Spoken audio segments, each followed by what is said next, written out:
Hi everyone, Pastor Frank here. I'd like to take a few moments to talk to you about something we are passionate about here at Faith Bible Church. We are passionate about the Great Commission. The Bible tells us to go into our Jerusalem, Judea, and Samaria, and then to the uttermost parts of the world with the gospel. Well, our Judea and our little Jerusalem is in Vineland, Cumberland County, and we do that by our local outreach each week through the various ministries of our church. We go into the uttermost parts of the world by supporting world missions. On Sunday, May 1st, we're going to have our Missions Emphasis Sunday. Dr. Paul Barreca will be speaking, and we'll have several of our missionaries here. And along like we have done many years in the past with missions conferences and Missions Emphasis Sundays, we take an offering for a special project.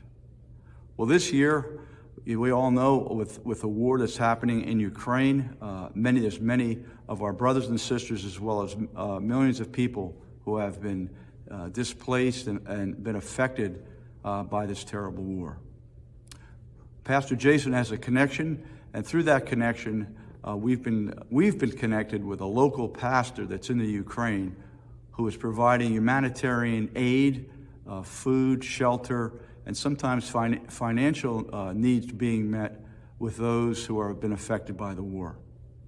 He's in the middle of the war zone. He's a few hundred miles away from a city called Kharkiv. And every day they feed and house 20 to 25 refugees there. And there Pastor Vova preaches the gospel to them.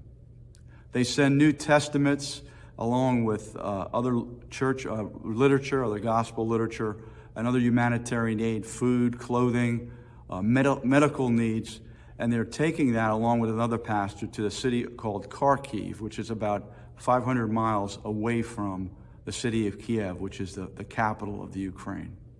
And there they provide aid, they provide help, and they're sharing the gospel, and like I said, New Testaments to those who greatly need it. This year, we'd like to take an offering to help with that. You could do that by simply sending money into the church. You can go online. You could designate it for Ukraine's missions. We'd like to help with that this year. You know, I'm sitting here in a beautiful sanctuary where we sit in comfort every week. It's air conditioned in the summer. It's heated in the winter. And we're very comfortable, and there's people in other parts of the world, other believers who have been affected by this war, and sometimes they don't even have a place to live. So pray about that and see what God would have you to do to help our brothers and sisters, as well as those who need to hear the gospel in the Ukraine. Thank you.